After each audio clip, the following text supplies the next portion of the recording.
Vous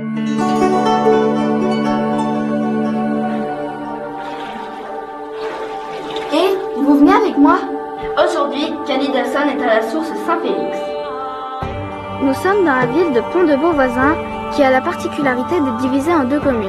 Le pont de Beauvoisin-Savoie et le pont de Beauvoisin-Isère. Et ce, depuis le XIVe siècle, depuis que le Guiers est devenu une frontière. Deux communes, deux mairies et surtout deux églises. Celle qui nous intéresse aujourd'hui est l'église des Carmes, située au pont de Beauvoisin-Savoie. Le Guiers sépare la Savoie de l'Isère.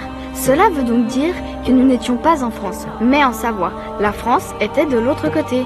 Et cette frontière a beaucoup fait parler d'elle, notamment avant la Révolution, avec le bandit Louis Mandrin qui franchissait le Guiers pour faire de la contrebande. En Savoie, nous étions alors dans le royaume de Piémont-Sardaigne, mais ça, c'est une autre histoire. Revenons à l'église des Carmes.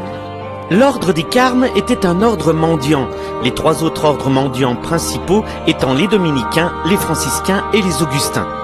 Les Carmes construisent donc un couvent qui n'existe plus aujourd'hui, de l'autre côté d'un pont couvert. Mais nous nous sommes intéressés à autre chose, à ce qu'il y a sous l'église, la source Saint-Félix. L'église, elle a été commencée, sa construction a commencé en 1417. Elle a été finie en 1497. Mon hypothèse, l'hypothèse que je porte, c'est que ce souterrain a été creusé pour la raison suivante. C'est pour capter en fait une source. La source, elle est protégée, elle est dans un souterrain, elle est au centre. Et en même temps, ça valorise le rôle des Carmes, puisqu'ils peuvent permettre à la population d'avoir de l'eau en cas de conflit. Au Moyen-Âge, la plupart des sources guérisseuses étaient censées soigner les yeux ou être propices à la fécondité. Il faut pouvoir assurer sa descendance et garder une bonne vue pour pouvoir travailler.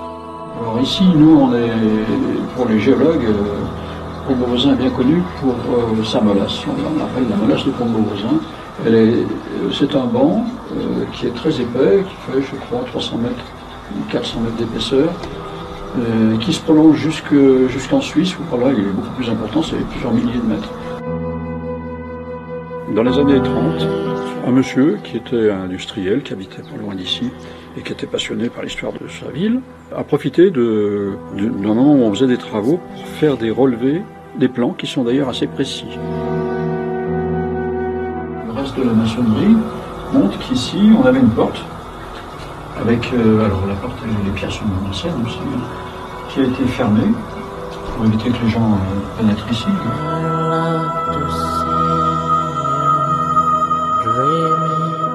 Nous voici à la bifurcation des tunnels. Voici le tunnel de gauche et le tunnel de droite.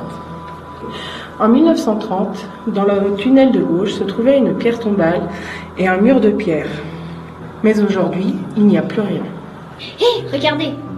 Dans les deux tunnels, les murs sont recouverts de calcite. Dans la partie de droite, ici où je me situe, se trouvaient des pierres tombales. Il y en avait 6 au total. Curieusement, elles ne sont plus là. Mais depuis 1930, la calcite aurait pu recouvrir des pierres tombales en murs de pierre? Bizarre, non? Alors évidemment, elles n'ont pas pu disparaître tout seules, elles n'étaient pas recouvertes par les dépôts de calcite.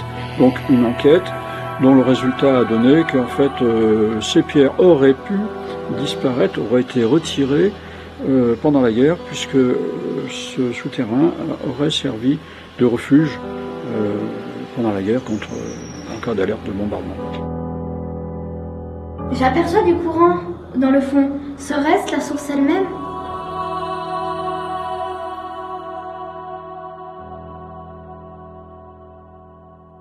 Mais au fait, Saint-Félix, c'est qui? Ce qui est à peu près certain, ou tout du moins le plus probable, c'est qu'on ait affaire à Saint-Félix, évêque de Belay. L'évêché de Belay comprenait la région de Pont-de-Beauvoisin. Il s'étirait jusqu'aux échelles. Donc ici, on était dans l'évêché de Belay. C'est pour ça qu'on a appelé cette région le Petit Bugey savoyard ou le Bugey savoyard. Pendant la Révolution, il y a eu les reliques de Saint-Félix ont été d'une église à l'autre, justement pour les abriter, ce qui a donné lieu à une très très grande fête. Lorsqu'on m'a demandé d'explorer ces souterrains, j'ai fait ça au mois de novembre. Et 15 jours après, j'ai commencé à avoir des problèmes de vue. Et je me suis dit, c'est quand même un comble.